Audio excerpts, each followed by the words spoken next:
I've got a huge comic haul to share with you guys. We've got omnibus, back issues, and even some 2025 goal books. What's up guys, welcome back to the channel. My name is John and you're watching Old Stuff is Cool. If you like videos about comic books, action figures, pop culture, and the like, please be sure to hit that like button, and if you haven't done so already, please hit subscribe so you don't miss out on any new videos. So things have been a bit busy in my household. Once the school year ends towards the middle end of June, we've got a bunch of travel with the family, summer programs. Basically, this schedule is just in a jumble. But comics are happening in the background, so I've got to play a little catch up with what's come in through these doors, and boy am I excited to share with you those items today. First up, a happy belated Father's Day to all my fellow dads out there.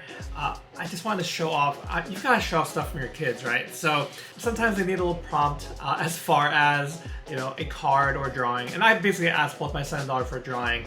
I'm gonna show those to you right now. First, we've got Baymax from my son Jacob, and although simplistic, I thought he did a great job in capturing Baymax's likeness. He has his own series. He is part of Big Hero 6, which actually has its roots in Marvel Comics, believe it or not. And while we were in Japan back in April, Baymax is huge there. Much more than here in the States, probably due to his, cute, round approachability. You know, whatever the case might be, love this drawing for my son. And for my daughter, she repped Spider-Man, one of my favorite characters. Did a great job, got the webs. I even said, you don't have to do something difficult like Spider-Man because of the complex pattern in the face mask, but she took it as a challenge, and boy, she killed it. So my daughter Callie with that card. Now, my family also very much encourages my hobbies, whether it be comic books or, guitar or other things I've dabbled with in the past. So we got two omnibus to share with you today.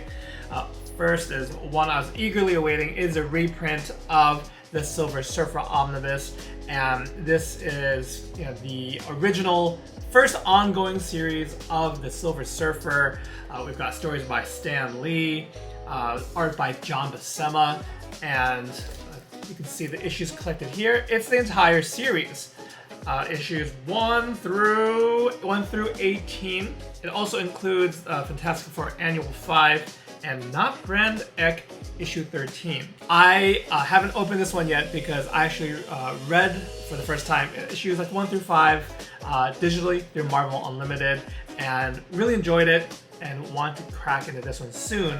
But the other omnibus I got, which I want to say I've been wanting this thing for a long time, but I wanted to actually crack into this volume first, and that is The Mighty Thor by Walter Simonson. This is an absolute beast of an omnibus. I'm glad I'm kind of framed up here a little further back so I can show you.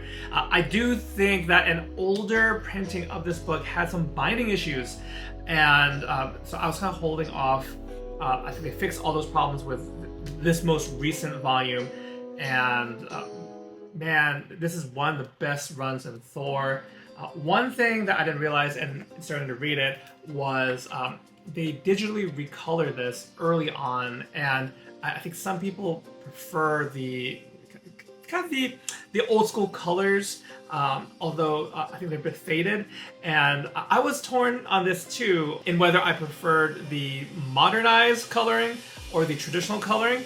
And I was a bit swayed when I found out that Simonson himself believes that the modern recoloring is closer to his vision of what he wanted in the comic. So if it's good enough for the original creator, it's good enough for your boy Old Stuff. So an absolute fantastic run. If you always wanted to get into Thor and didn't know where to start, go here. Go with Simonson's run. And we're going to revisit an aspect of that Walter Simonson Thor run at the end of the video, but the next comic haul that I want to cover first is from, I think, what I would credit as the store that got me down the back issue rabbit hole. So we went to Maine on a family trip. We visited the area of Booth Bay Harbor for the first time, had a fantastic trip, with the outdoors, and with our family friends.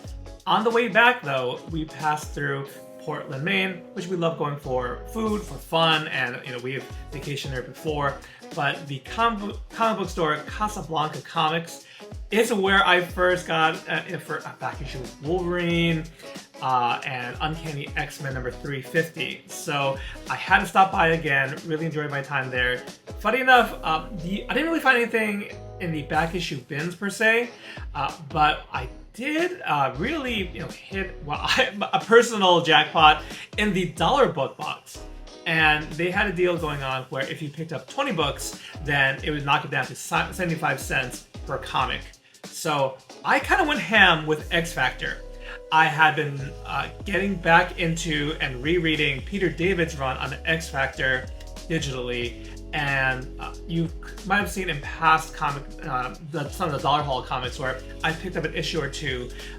It's a run I used to own in its entirety, and unfortunately it didn't survive one of my previous purges. But man, I really appreciate that run much more so going back now. I think part of it too is appreciating the more avant-garde, the more loose style of Larry Stroman, who's on the book, very early works from Joe Quesada. That's kind of what I filled my my 20 books with, to get them at 75 cents each. I'm not going to go through every single book, but I picked out a few to highlight. First one is X Factor 55, and this one features a fantastic cover by Mike Mignola. That's Mesmero there with Beast. I'm sure Mike Mignola has a number of works at Marvel. I mostly associate him with Hellboy, but he does spooky and creepy weird, and for sure I think that's reflected. Beast in particular looks like some of the demons he drew during the Hellboy run. Mesmero's all in the shadows, so very cool to get that one. Other issues I got, we'll kind of go through these a little faster. I wanted to get the Whilce Portacio, forgive me if I'm saying that wrong, but Whilce Portacio, fantastic artist. His own creator, own work is Wetworks, but he drew a bunch of X-Men, Uncanny X-Men, and before that run, he drew a few issues of X Factor, so I kind of want to pick that up. He's also a founding member of Image Comics, although he's probably one of the lesser known ones when you hear about that whole story about the artist leaving Marvel DC to form Image. But quite a few covers here. Those are all Portacio's work. I think it's kind of reminiscent of Silvestri, but a little looser. So I guess that's kind of a running theme here. I can even see a little similarities to Jay Lee. So it's a 90s thing, I guess. And I mentioned the Peter David run. I got issue 72 from one of my Harvey Doss Comics dollar pickups. So filled in a bunch of issues here, 73. 74, and these are just examples of Larry Stroman's work. He is someone who I would love to get a signature on issue 72 or on one of these other covers. He is a Boston area based artist. I missed out on a chance of getting some original artwork from him, so hopefully in a upcoming convention or smaller show, I can say hello to that nice gentleman.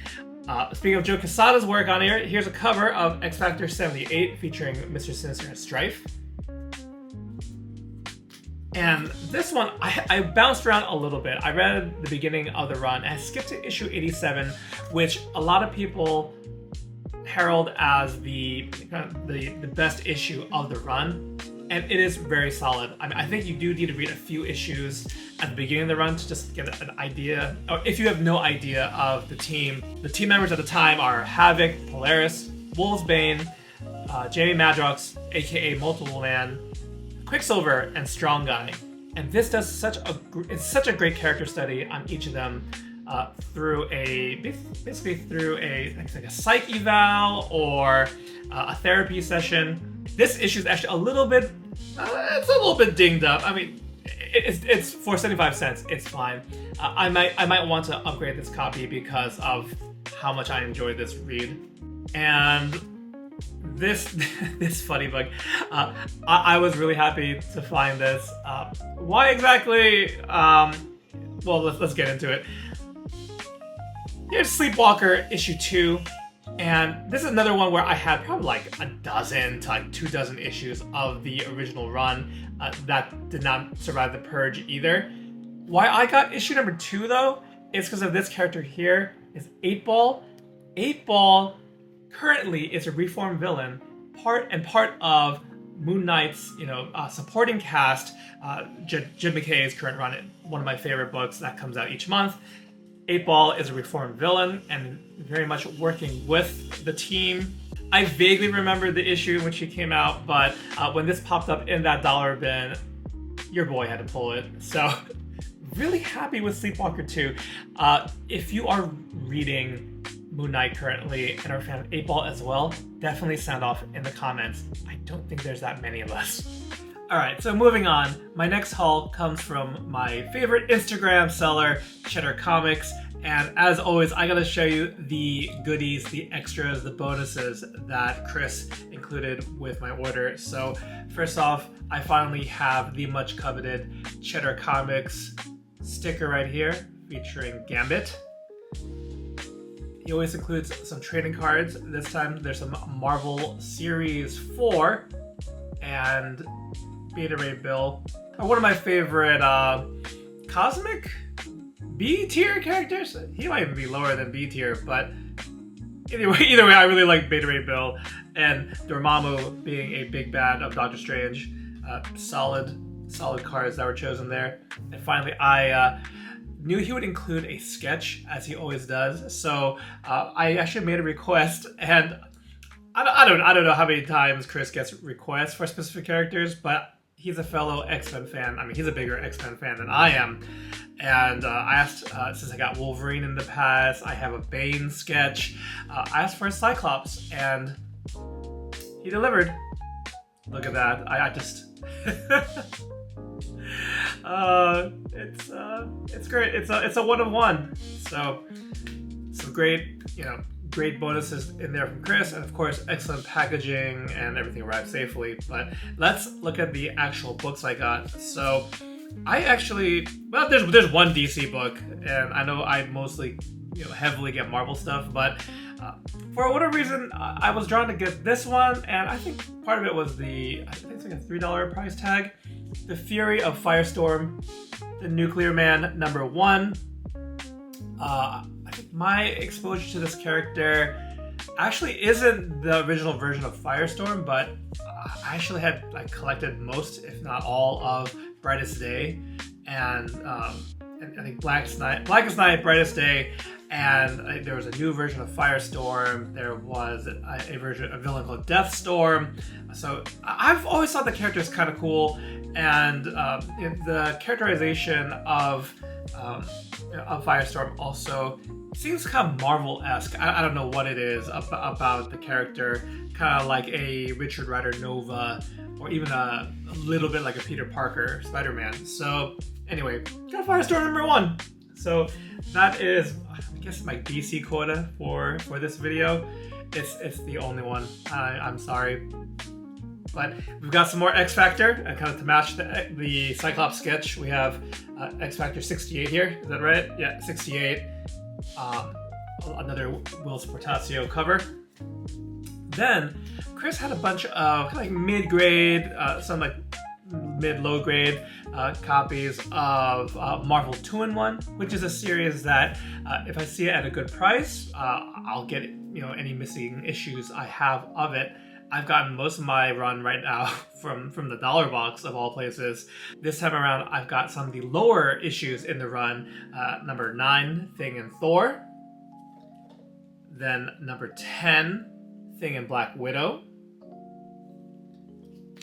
Number 11, Thing and the Golem. Not sure who the Golem is. Number 17, Thing and Spider-Man. And then I think this one actually had a little note of it on CLZ. Thing and Giant Man. That's the first appearance of Bill Foster as Giant Man, also known as Black Goliath. The character, unfortunately, was the casualty during, or one of the casualties in Civil War, and I don't think he's come back since then. Unfortunately, I think a lot of potential to that character, so maybe we'll see him later on in comics, or maybe the MCU. I think actually there is an MCU version kicking around in the What If series. So also we got 3 more left here from Cheddar. We've got Silver Surfer number 101. I'm working on completing this run slowly but surely. And Silver Surfer 103. And then this book, Chris was holding for me for a while. You can build a box and then kind of combine shipping. So that's kind of what I did here. This is one of my goal books. There's one more coming up at the very end of the video, but this one, not a super pricey book, and one that is a character that I've really come around during this past season of comic collecting, and that's Captain America. And we're looking at Captain America Annual number 8. Mike Zeck cover, just fantastic here with Wolverine. It's been homaged a bunch of times, and I knew I wanted to get a copy in my collection. I mean, you know, I'm collecting the Mark Grunwald run of Captain America, and then even issues before that that interest me. So this one was definitely, like, I kind of want to get all the Mike Zeck covers of Cap during this period of the series, and really glad to check this off of my goal book list. So thank you so much, Cheddar Comics, for the great books and the great prices as always, and just a smooth transaction. And we've got one final book here for today's comic haul video, and this one comes courtesy of my LCS, a store that I've shopped at for over a decade now, Kamikaze in Somerville, Mass. I've actually had the pleasure of these past few months doing some part-time work with them. I've gotten to know the great staff that I knew pretty well, even better. And part of that is getting some insight in the comic industry, even the ins and outs of running the store. One day I was talking with one of the co-owners, Mike, and I mentioned I was looking for the first appearance of Beta Ray Bill, who just came up, you know, in conversation with that trading card before, and even the Walter Simonson Thor run. So I was looking for Thor 337, have been doing some research, and I just wanted to ask for some tips, because just in casual conversation over the years, Mike's always been a great resource and always happy to help and provide insight. And sure enough, you know, he gave me his insight, kind of what he goes into, kind of his process in grading, pricing, and even how he does his research. Anyway, to kind of cut to the chase, he dug around the back issues, found a copy of Thor 337, and I told him I was looking for something in the price range of $40 to $50, and we were able to work it out, and I came home with this copy of Thor 337. Just look at this cover here. First off, it's a direct market edition. It's got Spidey in the corner. It is probably, I think we both agreed, it's like a 7.0, 7.5 here. It's still, you know, the whites on the cover look great. I just love really the covers of this era that had to interact with the title, the trade dress, and here's another cover, you know, like Captain America Annual number 8. This one has been homaged plenty of times, and this also has the distinction of kicking off Simonson's run on Thor. I mean, at one time there was a lot of spec. I'm lucky to have gotten back into comics after COVID, and I know a lot of books, you know, especially a lot of modern books, whenever the character was going to come up in the movies, a lot of spec would be there. And I think, you know, this book was much higher. I think it was 100 plus, maybe at the highest. I mean, luckily prices have normalized for many back issues, and this is not one that I'm specking on. This is one that I want to just get the first appearance of one of my favorite characters, and here we have it. So that's 2 of my goal books for this year checked off in today's haul. I'm just glad I have the opportunity to both be working with my local comic shop and also gleaning some wisdom in the process. So that's my comic haul for today. Got some great reading material ahead of me. Some key pieces that I've been trying to hunt down this year are now checked off. But I also want to hear from you guys. What have you been on the hunt for? What are your recent pickups? Let me know in the comments below. Also, if you enjoyed this video, I'll be sure to leave another similar comic haul video, maybe over here or over here, which you can click on and check out. Thank you guys so much for tuning in today, and I hope to catch you in the next one. Take care.